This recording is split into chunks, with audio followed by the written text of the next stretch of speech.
Aloha. Now let's continue with chapter 12. Good morning. My name is Jeff, and I'll be your guide for the next 3 days. Are you ready to have some fun? Jeff jazzed out the crowd, and this is John, a tour guide from Hawaii, who will be assisting me through this tour. So if you have any questions about Hawaii, please feel free to ask him. Jeff made my position relevant and intriguing. Ready, boss? The driver asked Jeff with the final green light to move out. How many did you count? Jeff looked at me. 29 plus 3. I, too, was accustomed to running tours. Jeff turned and patted his driver on the shoulder, signaling we were ready to go. Okay, how many of you are in Southern California for the first time? And with that question, Jeff took the show on the road. Several people raised their hands. I see. And why did you rent a car and drive? Jeff teased and many laughed. Nah, and miss all this good fun with a bus load of strangers? A good-natured tour member rebutted. For the next 50 minutes, Jeff entertained his group with geography and culture before inserting a tape into the deck for some nap time as the bus traveled north on Highway 15 toward Barstow. Wow, you have a full case of tapes. I was amazed at Jeff's traveling entertainment center. It's not realistic to narrate constantly. It's important to segment your entertainment and allow nap time. Just method made perfect sense. A series of mountains flank Highway 15 until we passed the Highway 138 junction near Hesperia. The landscape gradually flattened and eventually revealed the true colors of the high desert as we cruised past the city of Victorville. This trip was as eye-opening for many first-time visitors to Southern California as it was for many SoCal residents. I had experienced the Rockies, but I had never witnessed desert terrain. Our bus labored up the hill toward Highway 40, aka Old Route 66. Wake up, sleepyheads. We're going to take a 15-minute pit stop here so we can stretch your legs. Jeff woke the group just as the 60-minute tape ran its course. Wow, there is nothing out there, a tour member observed. How much longer till we get to Lake Havasu? Another 3 hours, Jeff replied with an encouraging smile. Although it was late summer, the temperature in Barstow was a punishing 101 degrees.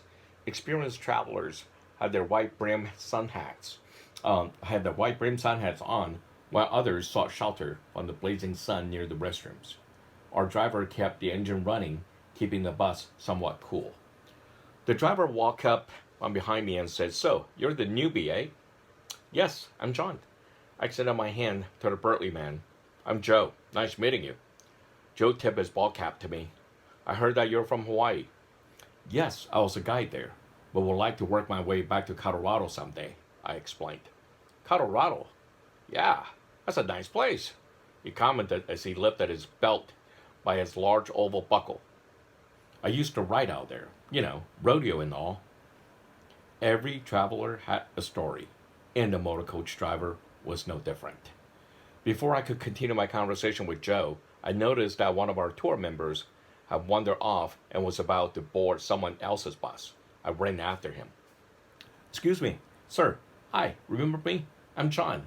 Hey, our bus is over there." I directed the overheated passenger back to our own bus. Intense heat could disorient a person until the victim eventually died of heat exhaustion. Jeff gradually herded everyone back onto the bus. "Damn, that was hot," Samuel, a visiting student from Hong Kong, commented. "No, not really. It gets warmer at Lake Havasu," Jeff laughed. "Then why are we going there?" the disoriented passenger, a retired county clerk, asked. "Well, I'm glad you asked, Michael. We are going to Lake Havasu to see the world's famous London Bridge." Jeff used the tour member's question and segued his narrative to focus on our halfway mark.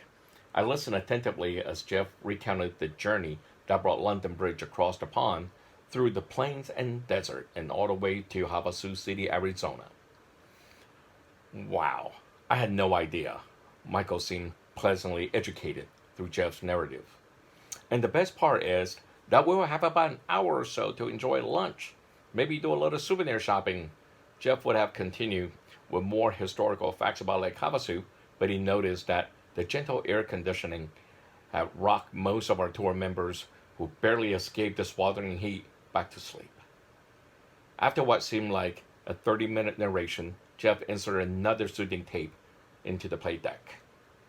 Good job for catching that old guy going towards the wrong bus, Jeff noted. Say, what happens if the bus breaks down out there? I mean, there's nothing. And it's over 100 degrees. I was eager to ascertain the art of desert survival with a busload of tourists.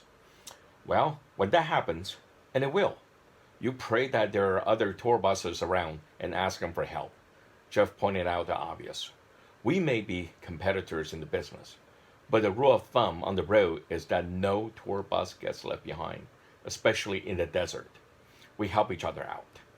Jeff's comment instilled confidence in me about this mainland brand of long distance tour guiding. So, do we need to confirm meals? I naively asked. Jeff laughed. I see that Nita didn't tell you that meals are not included on these local runs. Sensing my confusion, Jeff explained. Since nearly everyone in the group is an English speaker, there's no point setting up meals unless you are arriving late into a small town like we're about to do this evening. Then you work out a deal with a local restaurant to make sure that you and your driver are taken care of and that their group menus are reasonably priced with fast services. Like lunch at Lake Havasu, Joe and I will bring the group to the only diner on site and encourage everyone to eat there. By doing so, the diner will take care of the driver and the guy. My mentor patiently illustrated for me local tour procedures. I began to grasp the propensity for the autonomous operation. Unlike the fully escorted package tours in Hawaii, where the office prearranged every aspect of the itinerary, mainland tour guides had to set up meals and optional tours at their discretion. Since the bus often arrived at the overnight destination well after dark, Jeff had to research and pre-qualify restaurants that could provide speedy service to large groups with a preset menu. Restaurants in remote regions rely heavily on businesses generated by tour buses and long-haul truck drivers. Most were privately owned and would generally provide the guide and bus driver a little financial incentive, in addition to complimentary meals, for their patronage. Plumes of brown dust veiled the two-lane highway as Joe skillfully maneuvered the massive motor coach into the third lot that served as parking for the motel. Colorful tour buses lined the designated lot, making it look like an old western corral filled with horses in various shades and brands.